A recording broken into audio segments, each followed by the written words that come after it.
What's up, you guys? It's Graham here. So today we're going to be finally answering the age-old question that everyone wants to know. It's something that affects all of us, and it's a topic that mathematicians and philosophers have been analyzing since the beginning of time, and that would be, am I still wearing pants when I film these videos? And the answer is yes, but I wear sweatpants now because they're more comfortable. But now with that out of the way, let's talk about this one. How much money you're gonna need to live entirely off your investments. Seriously, I don't think I can make a video like this and have anyone say they aren't at least a little bit interested in the topic and learning to have their money work for them. Because I'll tell you exactly how much you need and how you could get there. This is the type of topic I've been obsessed with ever since I learned about what's known as the Financial Independence Retire Early community in my early 20s. This is the community that's known for obsessively tracking your spending, optimizing their investments, and building up their net worth to the point where it covers all their day-to-day expenses. When I first heard about this concept, I was immediately hooked, and since then I've spent the last 10 years building my entire life around just living off my investments, keeping my expenses to a minimum, and over time letting my portfolio grow. But ultimately, having investments like this gives you the choice to pursue whatever your heart desires, within the law, of course. And all of this really starts with first figuring out how much money you need and then working backwards to figure out how you're gonna get there. So without further ado, here's how much money you're gonna need to live indefinitely off your investments and what you could begin working on immediately to get there. The first step is gonna be to rob a bank. Just kidding, you don't need to do that, but what you do need to do is rob the like button by smashing it for the YouTube algorithm. That's it, I think that's pretty fair. One like on the video for answering one of the most asked questions on the internet. Okay, it's not really, but did you know that the third most asked question is, what time is it, along with what men want? Which that one is easy to answer. They want 4 free stocks by using the link down below in the description. And Webull is going to be giving you 4 free stocks when you deposit $100 on the platform. And that's pretty much free money. That is what everyone wants. Anyway, the link to that is down below in the description. Thank you so much. And now let's begin the video. All right, so in order for this to work, we're going to be starting off by answering the topic of the video. And that would be, how much do you need invested? And really, that all depends on one simple question that's actually not that simple because very few people know it. And that comes down to, how much money do you spend? Like, obviously, if you're the type of person who's spending $200,000 a year supporting a family of 12, you're going to need a lot more money invested than the person who spends $15,000 a year, who reuses toilet paper and rents out the spare bedrooms in their house for extra money. So unless you know how much you spend every year, it's going to be very difficult to calculate how much money you're actually going to need. But for purposes of this video, let's just look at the average American income, which is $63,784. And then we're going to be working backwards from there to determine how much money you need invested to replace that income entirely. Now, the first approach, which is also the most simple, is what's known as the 4% rule. This is the formula that says you could spend 4% of your portfolio each and every year without ever running out of any money while maintaining your exact same lifestyle. The logic with this is that if the market returns an average of 7% a year adjusted for inflation, you're safe to spend 4% of that while still having enough left over to continue growing and holding you through the times where the stock market ends up going down in value. So using this logic, if you want to replace the average American income of $63,784, we would just take that amount, multiply it by 25, and that gives us $1,619,000 invested to replace that average income. Now, using this sort of 4% rule by taking your spending, multiplying it by 25, and then determining that number from there is by far the most simple and straightforward approach. The second approach, dividend stocks. When you're buying a stock, what you're really buying into is a small piece of ownership within that company. So yeah, if you want to be that guy, you could technically go and buy a $1 fractional share of Apple and then claim that technically you own a small piece of the company. And by small, I mean 1/2 trillionth of it. But yes, you would technically own a very small piece of that company through ownership of the stock. But now that you own a small piece of the company by investing in their stock, some of those companies will pay you out what's known as a dividend, which is just a fancy word for saying they're going to pay you a portion of profit because you own a small piece of the company by investing in their stock. Now, when it comes to Apple, for example, they're going to be paying you a 0.67% dividend annually, which means for every $100 you invest in Apple, they're going to be paying you 67 cents in passive income. Now, obviously, at this level, at a 0.67% dividend, you would need $9.5 million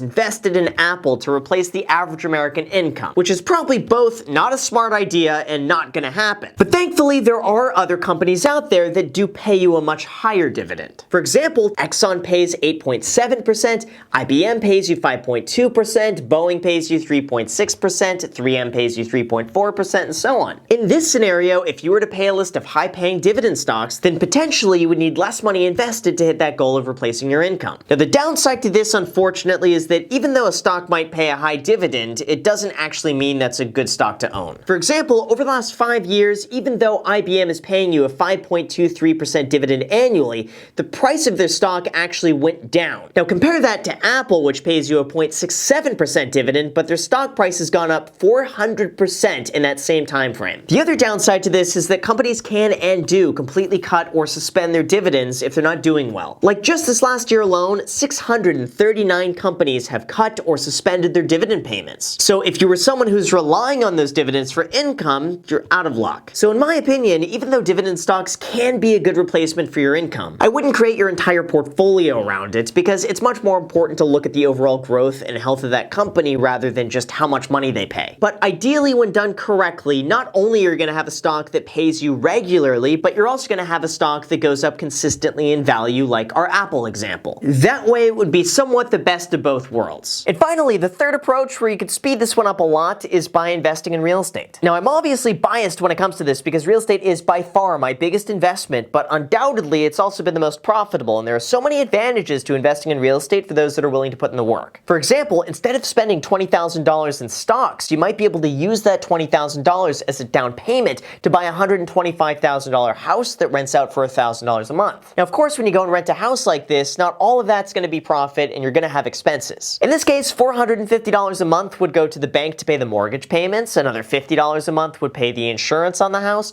another $100 a month would pay the repairs and the maintenance, and another $100 would go towards vacancy and miscellaneous, leaving you with $300 a month in cash flow from a $20,000 investment. In that scenario, you're making an 18% return on your $20,000 investment. You're also paying down the mortgage, and ideally the house is also going up in value at the same time. Well, now if you want to replace that average income of $63,000 a year, that would require you to have 17 properties that each pay you that $300 a month in cash flow. Or if we go and put that in a dollar amount, that's about $350,000 invested in down payments and similar properties like this. Now, full disclosure here, but this is a really simplified example, and real estate is oftentimes like buying yourself another part-time job. Not to mention, deals like that can be hard to come by, but they're not necessarily impossible. But even if we cut the profit in half at a 10% cash-on-cash return, that would mean that $630,000 invested in the right deals would bring enough income to replace that $63,000 a year. Like I said, this is how I first began covering all of my expenses. I bought my first rental property when I was 21 years old, and shortly after that, I made it a point to only spend what that rental property made me, so that way I could reinvest everything else I was making into buying more real estate. Now again, this is a very simplified example, and you should not dive into real estate without doing a lot of research on exactly which properties to buy, because it is very involved. But for the right people who don't mind doing the work up front and don't mind managing this,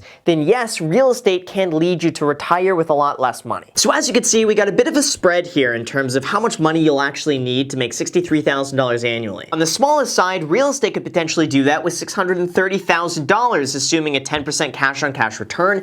Dividends could do that with $1,260,000 at a 5% return, and a 4% withdrawal rate would do that with $1,619,000. Now, in terms of how you could get those numbers, because I'm sure you don't have an extra few $100,000 lying around to go and invest and then retire early, here's my advice, and this would apply to any option you want to take. First, you gotta track your expenses. I know this sounds incredibly basic and I say it all the time, but be honest with me. How many times have I said this and you looked at this and then just not done it? I would venture to say that probably 90% of you watching who hear me say this don't actually do it. All you gotta do is go to mint.com or personalcapital.com. It's completely free to do this. Just sign up, and then after that, just track your spending for the next 30 to 60 days to see where your money is going. The second, after doing this, cut back on what you don't need. Once you track your spending over 30 to 60 days, it's gonna be really easy to see those inefficiencies. Maybe you're spending way more than you realize on Starbucks and food delivery, or you're making a whole bunch of impulse purchases on Amazon, or maybe you finally realized you haven't hit the like button yet. Whatever it is, you should be able to cut back and save about 10 to 20% of your budget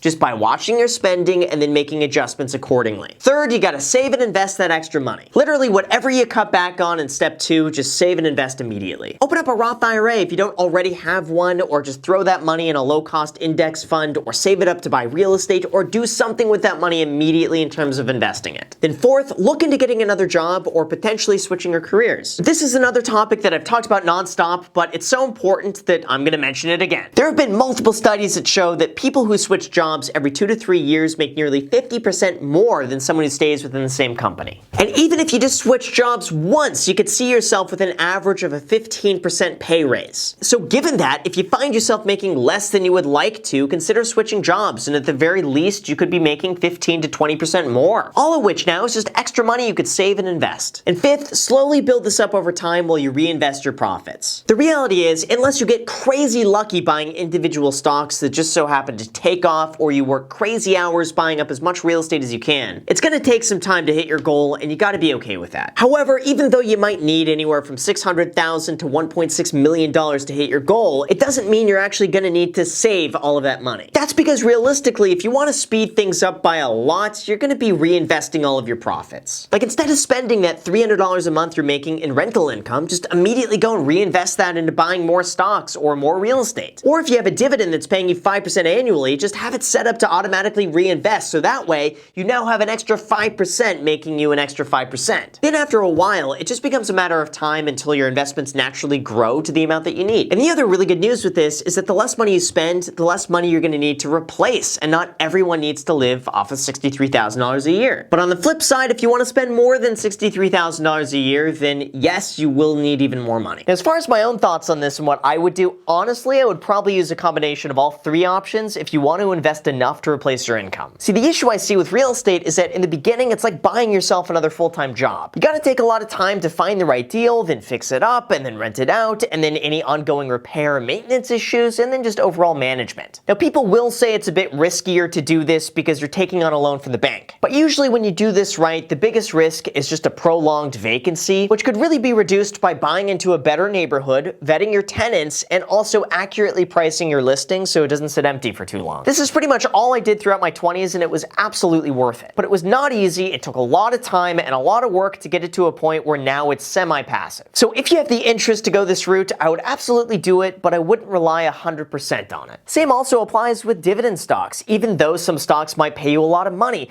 that does not guarantee that dividend won't eventually be cut or reduced if the company doesn't do well. There's also no guarantee that the stock price is going to go up in value. There's so many examples out there of stocks that pay you 5 to 8%, but the stock price goes nowhere. And finally, we got to talk about the 4% rule with index funds. Even though this is the safest approach with the least amount of work, with the least amount of risk, it also takes the longest. And for people who want to take a more active role in investing and growing that money faster, this one on its own is not ideal. So I would say the best chance you have at minimizing the risk and making as much money as you can in the shortest period of time as possible is to use all three. Invest in real estate so you can leverage your money, get a higher return, and be more actively involved. Then throw in a few good dividend stocks that you know are going to pay you a consistent amount. And then buy a few well-diversified index funds that you know you could always fall back on. That way you're not going to be 100% in one thing, you could speed up the timeline a little bit, and if one of them fails, you still have two more to fall back on. And lastly, one final thing I want to mention that's helped me tremendously in terms of replacing my spending through my investments is avoiding lifestyle inflation. This is what happens when you start to make a little bit more money and then you start to spend a little bit more money, and most people are guilty of this. However, one of the best things you could do is when, as soon as you start making more money, you save the difference immediately without changing a single thing and then just pretend like it doesn't even exist. This is what I did throughout my entire 20s. No matter how much money I made,